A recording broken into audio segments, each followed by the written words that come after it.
Hello. Welcome back for Chapter 10, Miss Peregrine's Home for Peculiar Children. Chapter 10 is about 65 pages long. So we're going to be doing this in a couple different parts. So this will be part 1.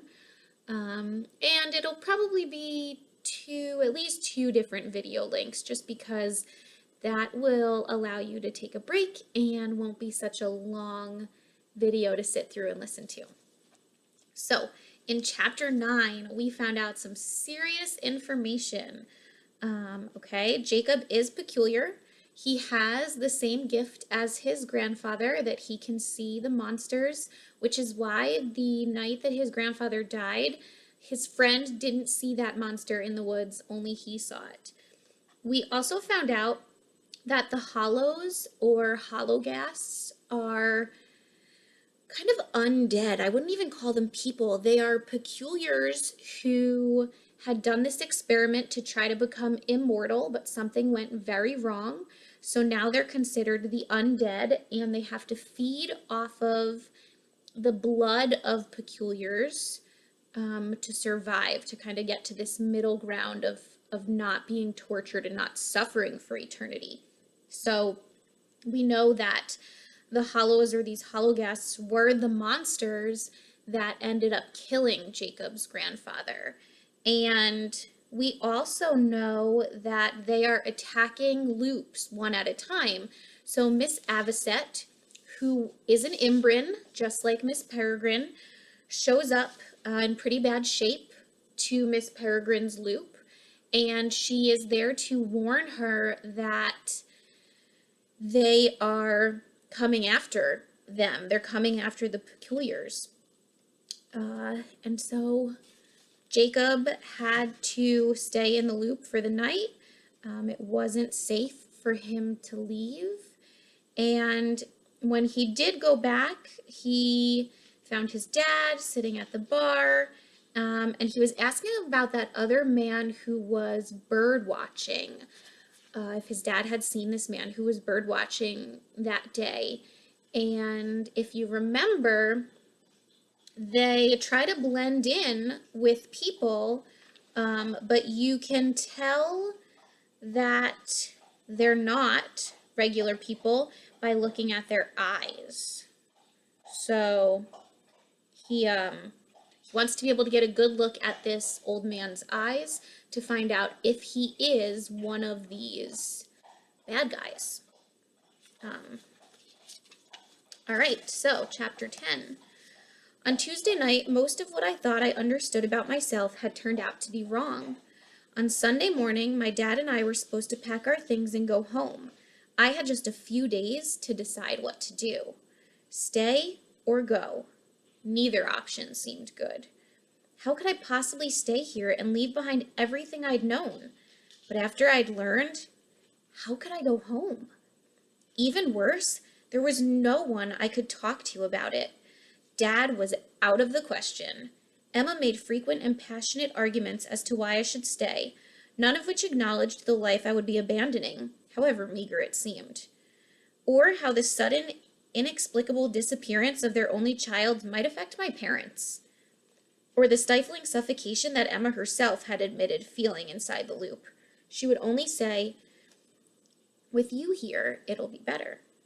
Miss Peregrine was even less helpful.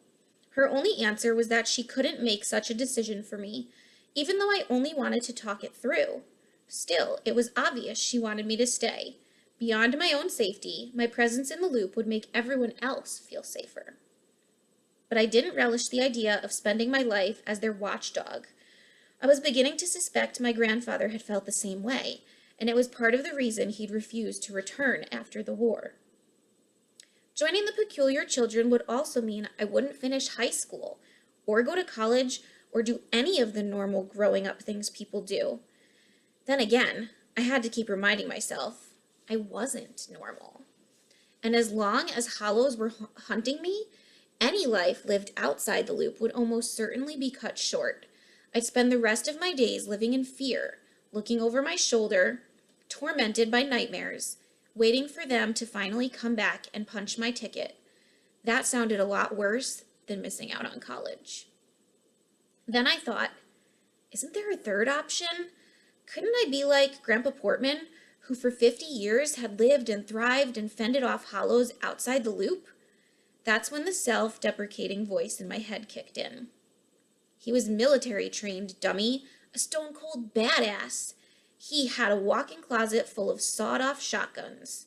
The man was Rambo compared to you. I could sign up for a class at the gun range, the optimistic part of me would think. Take karate, work out.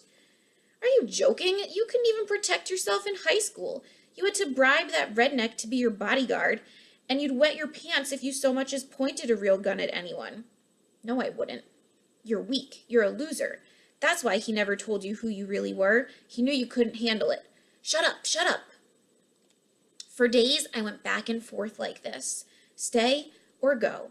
I obsessed constantly without resolution. Meanwhile, Dad completely lost steam on his book.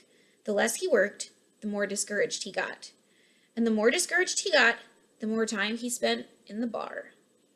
I'd never seen him drink that way. 6, 7 beers a night. I didn't want to be around him when he was like that. He was dark, and when he wasn't sulking in silence, he would tell me things I really didn't want to know. One of these days, your mother's gonna leave me, he said to me one night. If I don't make something happen pretty soon, I really think she might. I started avoiding him. I'm not sure he even noticed. It became depressingly easy to lie about my comings and goings. Meanwhile, at the Home for Peculiar Children, Miss Peregrine instituted a near lockdown.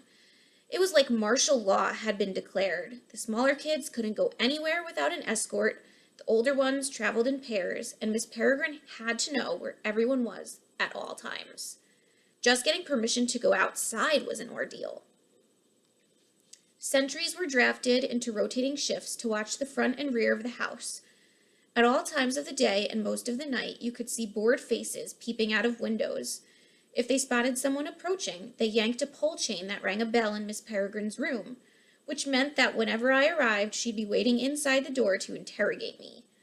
What was happening outside the loop? Had I seen anything strange? Was I sure I hadn't been followed? Not surprisingly, the kids began to go a little nuts. The little ones got rambunctious while the older ones moped, complaining about new rules and voices just got loud. Complaining about the new rules and voices just loud enough to be overheard. Dramatic sighs erupted out of thin air, often the only cue that Millard had wandered into a room. Hugh's insects swarmed and stung people until they were banished from the house, after which Hugh spent all his time at the window, his bees screening the other side of the glass. Olive, claiming she had misplaced her leaden shoes, took to crawling around the ceiling like a fly, dropping grains of rice on people's heads until they looked up and noticed her, at which point she'd burst into laughter so all-consuming that her levitation would falter, and she'd have to grab onto a chandelier or curtain rod just to keep from falling. Strangest of all was Enoch, who disappeared into his basement laboratory to perform experimental surgeries on his clay soldiers that would have made Dr. Frankenstein cringe, amputating the limbs from 2 to make a hideous Spider-Man of a 3rd, or cramming 4 chicken hearts into a single chest cavity in an attempt to create a super clay man who would never run out of energy.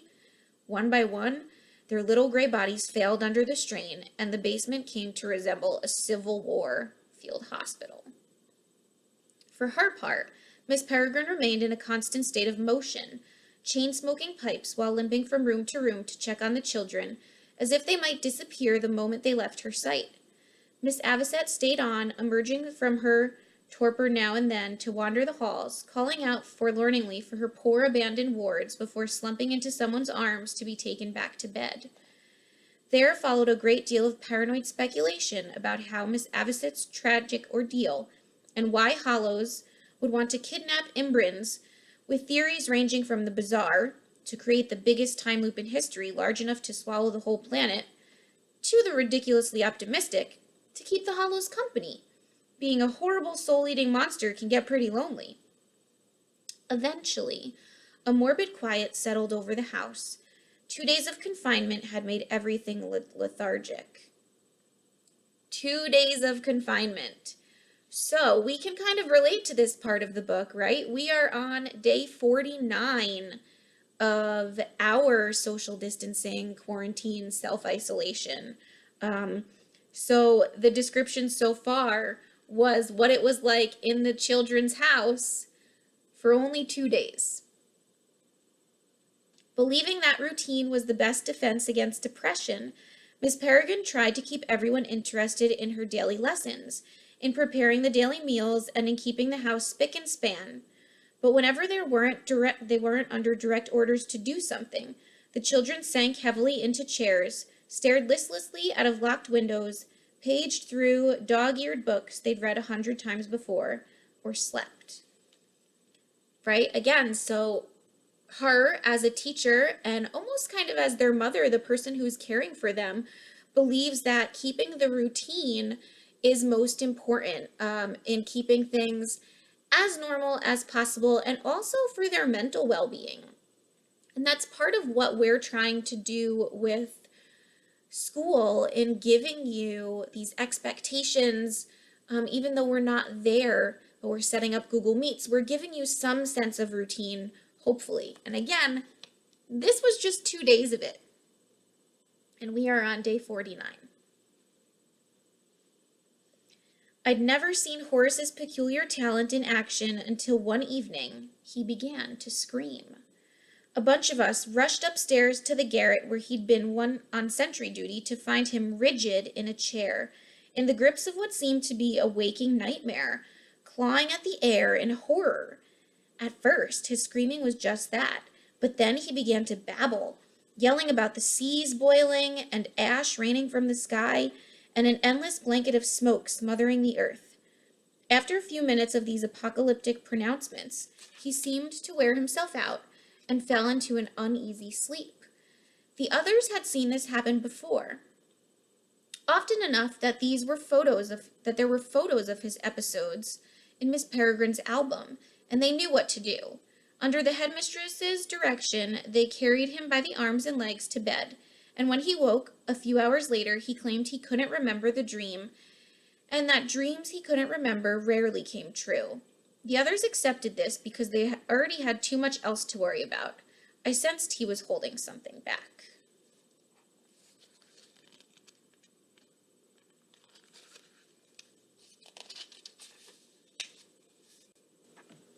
When someone goes missing in a town as small as Cairnholm, it doesn't go unnoticed. That's why on Wednesday, when Martin failed to open his museum or stop by the priest hole for his customary nightcap, people began to wonder if he was sick. And when Kev's wife went to check on him and found his front door hanging open and his wallet and glasses on the kitchen counter but no one at home, people began to wonder if he was dead. When he still hadn't turned up the next day, a gang of men were dispatched to open sheds and peer beneath overturned boats, searching anywhere a wifeless man who loved whiskey might sleep off a binge. But they'd only just begun when a call came in over the short band radio. Martin's body had been fished out of the ocean. I was in the pub with my dad when the fisherman who'd found him came in. It was hardly past noon, but he was issued a beer on principle, and within minutes the man was telling his story. I was up Gannett's Point, reeling in my nets, he began. They was heavy as anything, which was odd, since all I generally catch out that way is just tidy little nothings, shrimps and such. Thought I'd got snagged on a crab trap, so I grabbed for the gaff and poke around under the boat till it hooks on something. We all scooted closer on our stools like it was story time in some morbid kindergarten class. It was Martin, all right. Looked like he'd taken a quick trip down a cliffside and got nibbled by sharks. Lord knows what business he had being out by them cliffs in the dead of night in just his robe and trolleys. He weren't dressed? Kev asked. Dressed for bed, maybe, said the fisherman, not for a walk in the wet. Brief prayers were muttered for Martin's soul, and then people began trading theories. Within minutes, the place was a smoke-filled den of tipsy Sherlock Holmeses. He could have been drunk, one man ventured. Or if he was out by the cliffs, maybe he'd seen the sheep killer and was chasing after, said another. What about that squirrely new fella, the fisherman said, the one who's camping? My father straightened on his bar stool. I ran into him, he said, 2 nights ago. I turned to him in surprise. You didn't tell me. I was going to the chemist, trying to catch him before he closed, and this guy's headed the other way, out of town, in a huge hurry. I bump his shoulder as he passes just to ruffle him. He stops and stares at me, trying to be intimidating. I get in his face, tell him I want to know what he's doing here, what he's working on, because people here talk about themselves, I say. Kev leaned across the bar. And?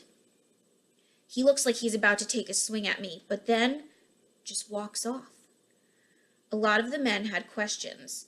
What an ornithologist does, the bird watching, why the guy was camping, and other things I already knew.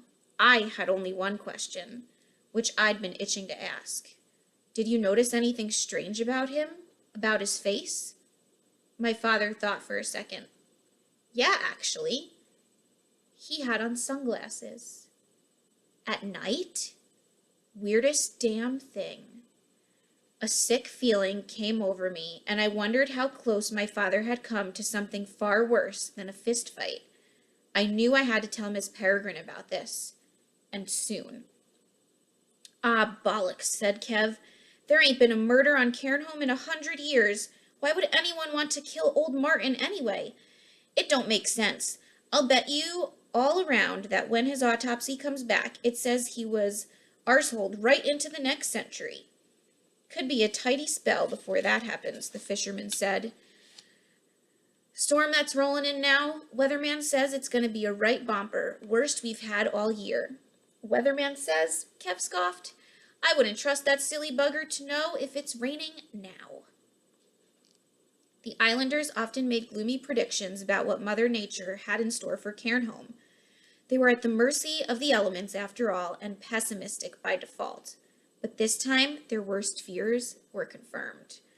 The wind and rain that had pelted the island all week strengthened that night into a vicious band of storms that closed blackly over the sky and whipped the sea into foam.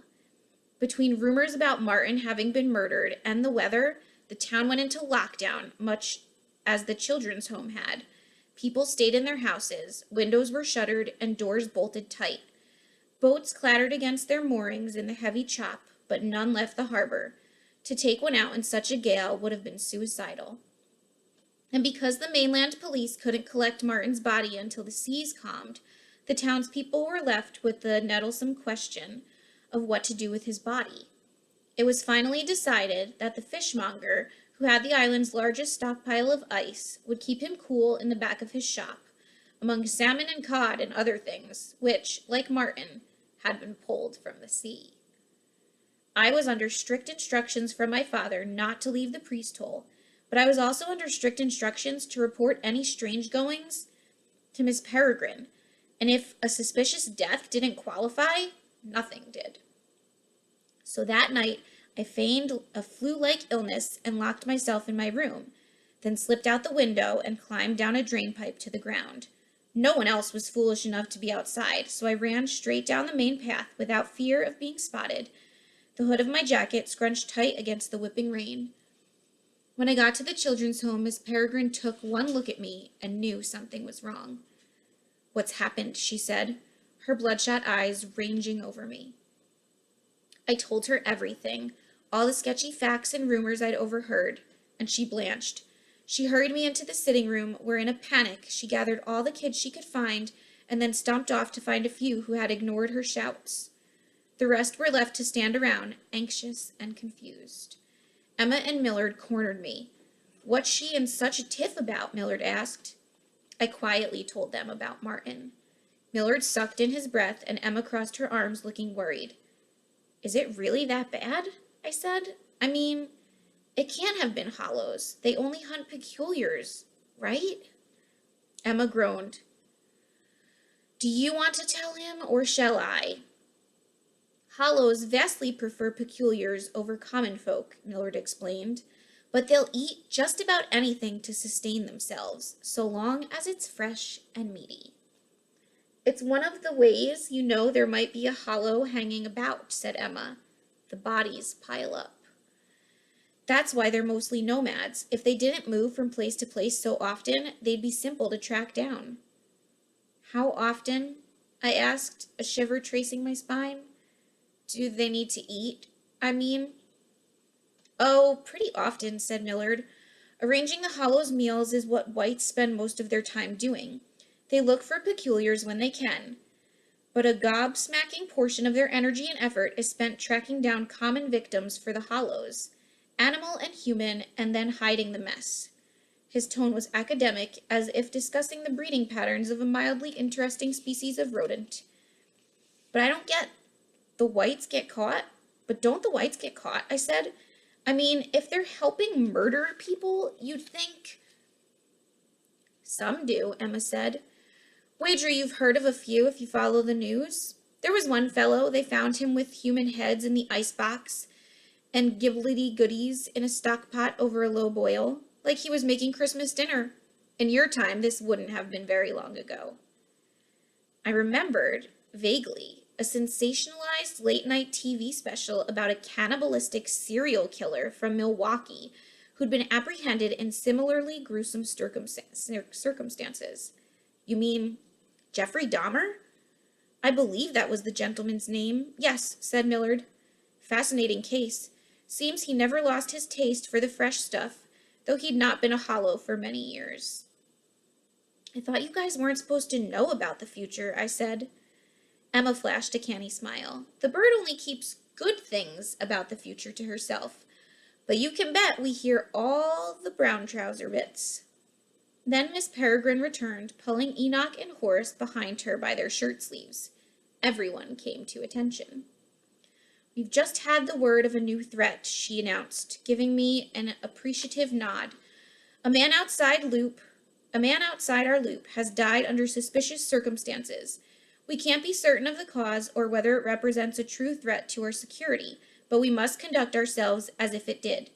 Until further notice, no one may leave the house, not even to collect vegetables or bring in a goose for the evening meal. A collective groan arose, over which Miss Peregrine raised her voice. This has been a challenging few days for us all. I beg your continued patience.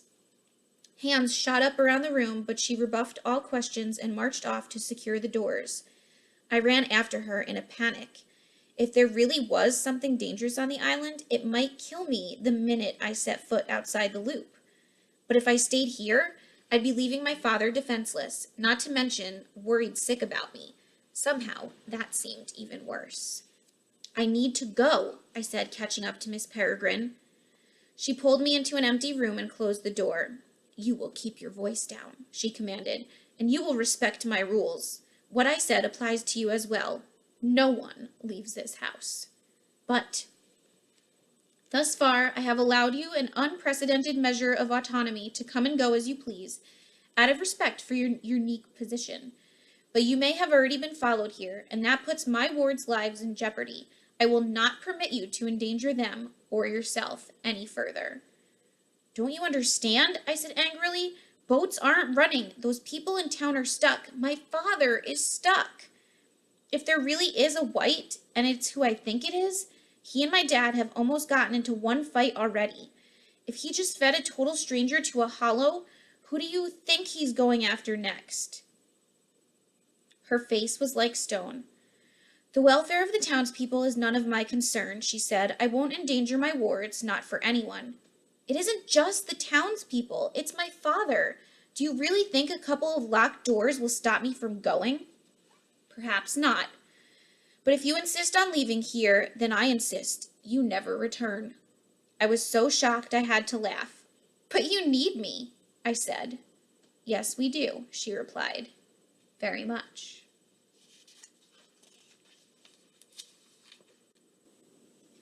I stormed upstairs to Emma's room. Inside was a tableau of frustration that might have been straight out of a Norman Rockwell, if Norman Rockwell had painted people doing hard time in jail.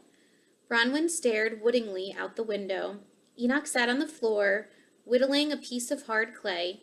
Emma was perched on the edge of her bed, elbows on knees, tearing sheets of paper from a notebook and igniting them between her fingers. You're back, she said when I came in. I never left, I replied. Miss Peregrine wouldn't let me. Everyone listened as I explained my dilemma. I'm banished if I try to leave. Emma's entire notebook ignited.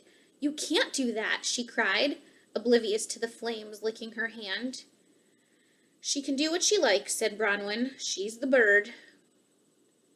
Emma threw down her book and stamped out the fire. "I just came to tell you I'm going. Whether she wants me to or not, I won't be held prisoner. And I won't bury my head in the sand while my own father might be in real danger." "Then I'm coming with you," Emma said. "You ain't serious," replied Bronwyn. "I am." "What you are is 3/4 stupid," said Enoch. "You'll turn into a wrinkled old prune, and for what? Him?" "I won't," said Emma. "You've got to be out of the loop for hours and hours before time starts to catch up with you, and it won't take nearly that long, will it, Jacob?" "It's a bad idea," I said. "What's a bad idea?" said Enoch. "She don't even know what she's risking her life to do." "Headmistress won't like it," said Bronwyn, stating the obvious. "She'll kill us, Em." Emma stood up and shut the door. "She won't kill us," she said. "Those things will, and if they don't, living like this might just be worse than dying. The bird's got us cooped up so tight we can hardly breathe, and all because she doesn't have the spleen to face whatever's out there." "Or not out there," said Millard, who I hadn't realized was in the room with us. "But she won't like it," Bronwyn repeated. Emma took a combative step toward her friend. "How long can you hide under the hem of that woman's skirt?" "Have you already forgotten what happened to Miss Avocet?" said Millard. "It was only when her wards left the loop that they were killed and Miss Bunting kidnapped. If they'd only stayed put, nothing bad would have happened." "Nothing bad?" Emma said dubiously. "Yes, it's true that hollows can't go through loops, but whites can. Which is just how those kids were tricked into leaving. Should we sit on our bums and wait for them to come through our front door? What if, rather than clever disguises this time, they bring guns?" "That's what I'd do," Enoch said. "Wait till everyone's asleep, then slide down the chimney like Santa Claus, and blam!" He fired an imaginary pistol at Emma's pillow, brains on the wall. "Thank you for that," Millard said, sighing. "We've got to hit them before they know we know they're there," said Emma, "while we've still got the element of surprise." "But we don't know they're there," said Millard. "We'll find out." "And how do you propose to do that? Wander around until you see a hollow? What then? Excuse me, we were wondering what your intentions might be. Vis-a-vis eating us?" "We've got Jacob," said Bronwyn. "He can see them." I felt my throat tighten, aware that if this hunting party formed, I would be in some way responsible for everyone's safety. "I've only ever seen one," I warned them, so I wouldn't exactly call myself an expert. "And if he shouldn't happen to see one," said Millard, "it could either mean that there are none to be seen or that they're hiding. You'd still be clueless, and you so clearly are now." Furrowed brows all around, Millard had a point. "Well, it appears that logic has prevailed yet again," he said. "I'm off to fetch some porridge for supper, if any of you would-be mutineers would like to join me." The bed springs creaked as he got up and moved toward the door, but before he could leave, Enoch leapt to his feet and cried, "I've got it!" Millard stopped. "Got what?" Enoch turned to me. "The bloke who may or may not have been eaten by a hollow. Do you know where they're keeping him?" "At the fishmonger's." He rubbed his hands together. "Then I know how we can be sure." "And how's that?" said Millard. "We'll ask him." Okay, so just to recap, the hollows are those monsters that only Jacob can see. The whites are the ones who used to be hollows, but have drank enough of the peculiar's blood to become whites, to enter in that kind of purgatory stage. And you can tell a white is a white because their eyes don't have pupils. And so the whites are helping the hollows find peculiars to eat, so they can then also become whites and not be tortured. Now, what do you think? What does Enoch do? What's his power? He takes out the beating hearts of mice and puts them in his clay figures to make them come to life. So what is he suggesting they do to Martin's body? wake him up, and ask him who killed him, how he died. Let's see what happens. A team was assembled. Joining me would be Emma, who flatly refused to let me go alone, Bronwyn, who was loath to anger Miss Peregrine but insisted that we needed her protection, and Enoch, whose plan we were to carry out. Millard, whose invisibility might have come in handy, would have no part of it, and he had to be bribed just to keep from ratting us out. If we all go, Emma reasoned, the bird won't be able to banish Jacob. She'll have to banish all 4 of us. But I don't want to be banished, said Bronwyn. She'd never do it, Win, that's the point. And if we can make it back before lights out, she may not even realize we're gone. I had my doubts about that, but we all agreed it was worth a shot. It went down like a jailbreak. After dinner, when the house was at its most chaotic, and Miss Peregrine at her most distracted, Emma pretended to head for the sitting room and I for the study. We met a few minutes later at the end of the upstairs hallway, where a rectangle of ceiling pulled down to reveal a ladder. Emma climbed it, and I followed, pulling it closed after us, and we found ourselves in a tiny, dark attic space. At one end was a vent, easily unscrewed, that led out onto a flat section of roof. We stepped into the night air to find the others already waiting. Bronwyn gave us each a crushing hug and handed out black rain slickers she'd snagged, which I suggested we wear to provide some measure of protection from the storm raging outside the loop. I was about to ask how we were planning to reach the ground when I saw Olive float into view past the edge of the roof. "Who's keen for a game of parachute?" she said. Smiling broadly, she was barefoot and wore a rope knotted around her waist. Curious what she was attached to, I peeked over the roof to see Fiona, rope in hand, hanging out a window and waving up at me. Apparently, we had accomplices. "You first," Enoch barked. "Me?" I said, backing nervously away from the edge. "Grab hold of Olive and jump," Emma said. "I don't remember this plan involving me shattering my pelvis." "You won't, dummy. If you just hang on to Olive, it's great fun. We've done it loads of times." She thought for a moment. "Well, one time?" There seemed to be no alternative, so I steeled myself and approached the roof's edge.